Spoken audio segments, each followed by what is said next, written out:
कपास की खेती कोई नई खेती नहीं है, बहुत पुराने समय से कपास की खेती होती आ रही है। गुजरात, राजस्थान, हरियाणा, मध्य प्रदेश ऐसे जगहों पे कपास लगाया जाता है। लेकिन हमारे छत्तीसगढ़ में कपास की खेती केवल कुछ ही जगहों में सीमित है, जैसे बेमेतरा, कवर्धा इलाकों में होता है। लेकिन रायपुर में, ये हम रायपुर में बैठे हुए हैं अभी, रायपुर में सरोना के किनारे जो खारून नदी है उसके किनारे एक लगभग 400 एकड़ का प्लॉट है।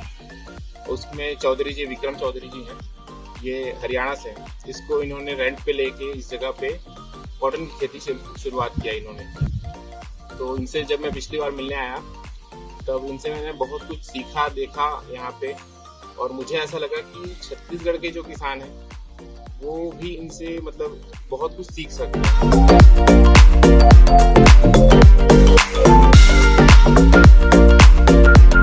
बातचीत जब मैंने किया तो बहुत ही इंटरेस्टिंग लगा ये चीज जान के कि कॉटन का मार्केट छत्तीसगढ़ में बहुत ज्यादा नहीं है, पर यहाँ से ये कॉटन भेजते हैं महाराष्ट्र में नागपुर, साथ में एमपी में भी भेजते हैं।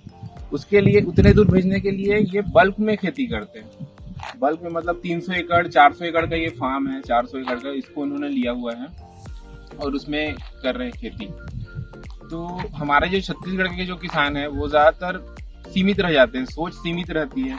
देखिए इनके पास जो यहाँ से मतलब हरियाणा से आके भी इनके पास 1 एकड़ जमीन नहीं है यहाँ, फिर भी दूसरी जगह रेंट लेके अगर इतना अच्छे से खेती कर सकते हैं, तो जो छत्तीसगढ़ के छोटे छोटे किसान हैं वो दूसरे का जमीन रेंट लेके क्यों नहीं कर सकते हैं ऐसा खेती। लेकिन यहाँ पे जो किसान है वो ज्यादातर एमएसपी पे ही डिपेंडेंट रहते हैं।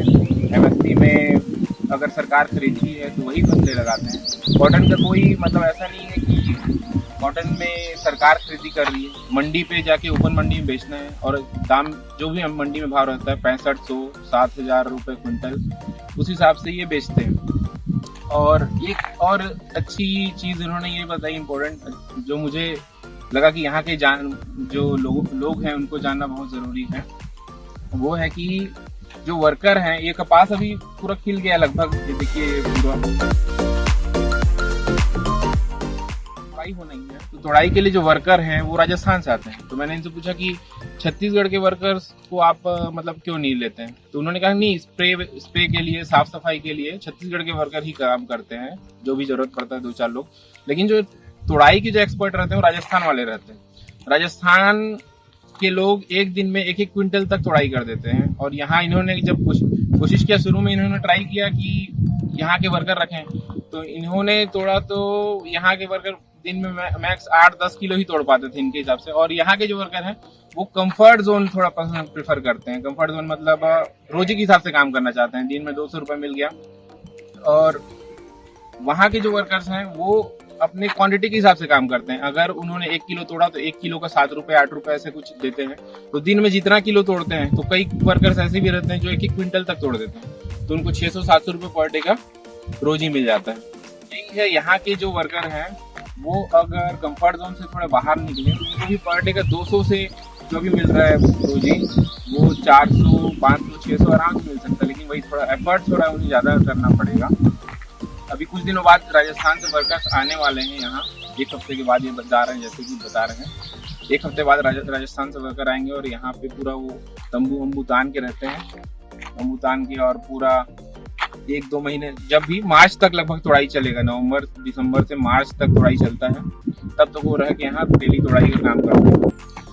इस 400 एकड़ में खेती करने के लिए इनके पास ट्रैक्टर कितना है, मैंने जानना चाहा कि आप कितना ट्रैक्टर यूज करते हैं, तो इन्होंने बताया कि एक ही ट्रैक्टर है, एक ट्रैक्टर है 50 HP का, उसी में ये स्प्रे करते हैं, स्प्रे उसी में करते हैं, उसी में जुताई करते हैं, सारा चीज करते हैं। तो ये मेरे बहुत ये अचंभित करने वाला ये बात था, क्योंकि हमारे जो छत्तीसगढ़ के किसान हैं, मैं देखा हूँ गाँव में 15 एकड़ 20 एकड़ के भी किसान 2-2 ट्रैक्टर रखते हैं। और ट्रैक्टर जो है वो एक सीजनल चीज है, सीजन में चलता है, बाकी दिन खड़ा रहता है घर पे। मतलब वो आपको एक लायबिलिटी बन के आपका जो एक कैपिटल जनरेशन में यूज होना चाहिए, आप जैसे अगर रोज चलता है ट्रैक्टर तो आपका वो संपत्ति निर्माण करेगा। लेकिन अगर वो खड़ा हुआ है एक जगह पे तो आपके लिए वो लायबिलिटी।